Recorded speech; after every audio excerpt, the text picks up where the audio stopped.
हरे कृष्णा, सभी को राधे राधे। आप सभी का मेरे चैनल गौररी में बहुत बहुत स्वागत है। और देखिए, आज की जो वीडियो है वो है ठाकुर जी की छठी उत्सव के बारे में। तो हमें ठाकुर जी की छठी का जो उत्सव है बहुत ही धूमधाम से मनाना है, क्योंकि देखिए सभी ने जन्माष्टमी का त्यौहार मनाया है और जन्माष्टमी का त्यौहार सभी ने मनाया है, तो सभी को ही, हर किसी को ठाकुर जी की छठी का जो उत्सव है वो बहुत ही धूमधाम से मनाना है। तो देखिए, अगर हमारे पास किसी के पास भी लड्डू गोपाल जी हैं या कोई भी विग्रह हैं, और अगर ये विग्रह नहीं भी हैं तो भी सभी को ठाकुर जी की छठी का उत्सव बहुत ही धूमधाम से मनाना है। क्योंकि देखिए, अपने घर में भगवान ठाकुर जी की, कृष्ण जी की जो सेवा है वो सभी करते हैं, चाहे विग्रह रूप में करते हैं या चित्रपट के रूप में सेवा करते हैं, लेकिन सेवा सभी करते हैं। तो सभी को ठाकुर जी की छठी का उत्सव मनाना है। उत्सव आप अपने हिसाब से छोटा बड़ा कर सकते हैं। अगर आप चाहें तो आप रिश्तेदारों को बुलाकर और भजन कीर्तन करवा कर तो बहुत ही धूमधाम से उत्सव को बड़ा भी कर सकते हैं।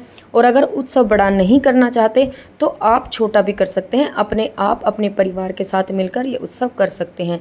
और अब की बार जो भगवान की छठी का उत्सव है वो 21 तारीख को मनेगा। तो 21 तारीख के दिन आपको सुबह ठाकुर जी की नॉर्मल जो सेवा होती है, आपको नॉर्मल सेवा करनी है, जिस तरह से हम हमेशा करते हैं। सुबह की जो रोज़ की सेवा होती है वही आपको करनी है। और जो छठी का उत्सव है वो भगवान की शाम को, दोपहर के बाद ही छठी का उत्सव मनेगा। तो उसके बाद जब आप 3 बजे 4 बजे जब भी आप उत्सव शुरू करना चाहते हैं तो भगवान की छठी का उत्सव मनाएं। तो सबसे पहले आपको अपने लड्डू गोपाल जी को कोमल कोमल हाथों से मसाज करनी है। मसाज के लिए आप गाय का देसी घी भी ले सकते हैं, अगर है तो बहुत अच्छी बात है। सबसे पहली ऑप्शन यही होता है कि गाय का अगर देसी घी मिल रहा है आपको तो बहुत ही अच्छी बात है। और अगर नहीं है आपके पास तो आप बादाम का तेल या आपके पास कोई भी शुद्ध बेबी ऑयल है तो आप वो ले सकते हैं। और उससे आप भगवान की कोमल कोमल हाथों से मसाज कीजिए। आपको कुछ देर 10 मिनट 5 मिनट जितना भी आपके पास समय है, आप 5 मिनट 10 मिनट भगवान की मसाज ज़रूर कीजिए। क्योंकि देखिए, छोटा बच्चा जब होता है तो इसी तरह से मसाज की जाती है। मसाज करने के बाद हमें लेना है कच्चा दूध। तो आपके ठाकुर जी जितने बड़े हैं उसके अकॉर्डिंग ही आपको दूध लेना है। और कच्चा दूध लेना है, गाय का दूध मिल रहा है तो बहुत ही अच्छी बात है। और आपको इस तरह से भगवान के सर के नीचे उंगली लगाते हुए आपको इस तरह भगवान की 3 बार दूध में डुबकी लगवानी है। और कहते हैं ना छठी का दूध, तो इसी को छठी का दूध कहा जाता है। 3 बार भगवान की दूध में इस तरह से डुबकी लगवानी है। और बहुत जल्दी जल्दी से आपको ठाकुर जी को निकाल लेना है। क्योंकि देखिए, हमें लगता है ना बच्चा है छोटा तो आँख में ना चला जाए, सर में कान में ना चला जाए, तो इसी भाव से आपको भगवान की सेवा करनी है। और जब आप डुबकी लगवा देंगे तो उसके बाद आपको भगवान का स्नान कराना है। और देखिए, जो दूध आपने लिया है कच्चा, वो दूध आप उस दूध की आप खीर बना सकते हैं, भोग प्रसाद बना सकते हैं, लेकिन आपको ठाकुर जी का उसका भोग नहीं लगाना है। आप खुद बांट सकते हैं प्रसाद रूप में। आप उसका दूध पी सकते हैं, उस दूध को, या किसी और काम में, किसी भी काम में ले सकते हैं। बस ठाकुर जी का आपको भोग उसका नहीं लगाना है, और ये आप ध्यान रखें। और आप उसका दान भी कर सकते हैं, बांट सकते हैं, किसी गरीब को भी दे सकते हैं। कहीं दूध आप जिस तरह से भी करना चाहें कर सकते हैं। उसके बाद आपको ठाकुर जी का स्नान कराना है। स्नान कराने के लिए आप जो ठाकुर जी का जिसमें भी आप स्नान कराते हैं वो पात्र ले लीजिए, उसमें एक साथिया बना लीजिए। क्योंकि देखिए, जब हम डेली भगवान का स्नान कराते हैं तब तो हम इस तरह से स्नान नहीं करा पाते हैं, जल्दी होती है सुबह तो नहीं करा पाते हैं। लेकिन आज भगवान की छठी है तो थोड़ा आराम से, भाव से आप भगवान का स्नान कराइए। और तुलसी दल आप जल में अवश्य ले लीजिए, क्योंकि तुलसी दल भगवान की सेवा में, हर भोग में जल में तुलसी दल होता है तो ठाकुर जी हमारे बहुत ही ज़्यादा प्रसन्न होते हैं।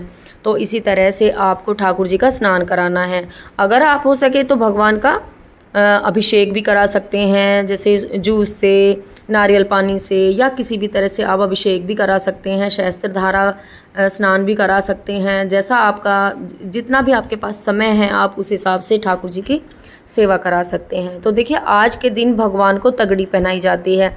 अगर हो सके आपके पास तो आप तगड़ी ठाकुर जी को ज़रूर पहनाएं, क्योंकि छठी है। छठी के दिन जैसे हम बच्चे की सेवा करते हैं तो वही आपको भाव रखना है। और देखिए, छठी के दिन बच्चे को नज़रिया पहनाई जाती है, तो हम भी अपने ठाकुर जी को आज के दिन नज़रिया ज़रूर पहनाएंगे। अगर आपके पास नए नज़रिया आप नहीं ला पा रहे हैं तो जो पुराने नज़रिया रखे हैं उनको ही गंगा जल के छींटे लगाकर शुद्ध कर कर वही पहना दें, नहीं तो आप नए नज़रिया भी ला सकते हैं। छोटे छोटे आपको बहुत ही आसानी से नज़रिया मिल जाते हैं। आप चांदी के नज़रिया भी भगवान को पहना सकते हैं। उसके बाद आपको ठाकुर जी को नई पोशाक पहनानी है। ध्यान रहे छठी है तो छठी के दिन आप ठाकुर जी को नई पोशाक पहनाएं। पीले रंग की अगर है तो बहुत ही अच्छी बात है, पीले रंग की पोशाक पहनाएं। और उसके बाद आपको सेवा करनी है ठाकुर जी की, सुंदर सुंदर श्रृंगार करना है, उनको भोग लगाना है। भोग में आप कोई भी ऋतु फल ले सकते हैं, जो भी आपके पास फल हो वो फल ले सकते हैं। और उसके बाद जोत आपको अवश्य रूप से लगानी है, जोत जलाएं। और देखिए आज के दिन भगवान की जो मतलब नज़र ना लग जाए इसलिए नून राई की जाती है। तो आप थोड़ी सी इस तरह से किसी भी कोई भी बर्तन ले लें शुद्ध, और उसमें थोड़ा सा कपूर या कोई अंगारी गाय की या इस तरह से अंगारी जला लें। और उस तरह से आप इस तरह नमक और राई लेकर भगवान के ऊपर से उतार कर इस तरह से नून राई की जाती है। तो छठी के दिन अपने ठाकुर जी की नज़र ना लगे इसलिए आप नून राई अवश्य कीजिए। और देखिए हमें जिस तरह से हम बच्चे की करते हैं वही भाव हमें करना है। और हमने जो दीपक जलाया है हमें अपने दीपक का भी पूजन करना है और अपने ठाकुर जी को तिलक लगाना है, चंदन का तिलक लगाना है, चंदन सेवा करनी है। तो इसी तरह से हमें अपने ठाकुर जी की छठी का त्यौहार मनाना है।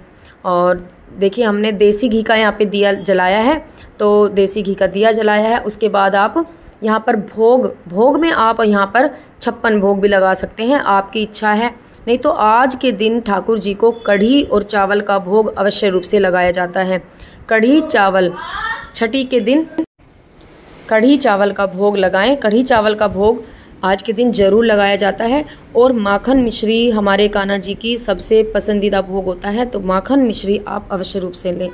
और भगवान की आज के दिन छठी के दिन भगवान की नज़र उतारी जाती है और ये सभी कार्य किए जाते हैं। और उसके बाद देखिए शाई लगाई जाती है। काजल लगाना बहुत ही ज़रूरी होता है। जैसे हम अपने बच्चे को काजल लगाते हैं तो काजल आप घर पर आसानी से बना सकते हैं। तो एक कॉटन ले लें, कॉटन में थोड़ा सा मैंने अजवाइन रख ली है, क्योंकि अजवाइन की जो शाई होती है वो बहुत अच्छी होती है। और कोई भी शुद्ध पात्र ले लें और सरसों का तेल का दिया जलाकर और उस पर थोड़ी सी शाई बनाकर और अपने ठाकुर जी को आप शाई लगा सकते हैं। और अगर आप घर पर नहीं बना रहे हैं तो आप मार्केट की कोई शुद्ध अगर काजल है तो वो भी आप लगा सकते हैं। और आज के दिन ठाकुर जी को न्योछावर ज़रूर चढ़ाएं।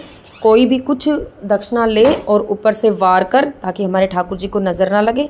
और वो आपको किसी किन्नर, अगर आपके पास कोई किन्नर आपकी नज़र में है तो वहाँ पर दान कर दें, क्योंकि जब हम किन्नर को दान करते हैं ना तो वो बहुत ही अच्छी होती है। हम बच्चे के ऊपर भी न्योछावर वार कर किन्नर को दान करते हैं तो हमारे बच्चे को कभी भी नज़र नहीं लगती। तो वही भाव हमें रखना है और भगवान की अच्छे से आरती उतारनी है।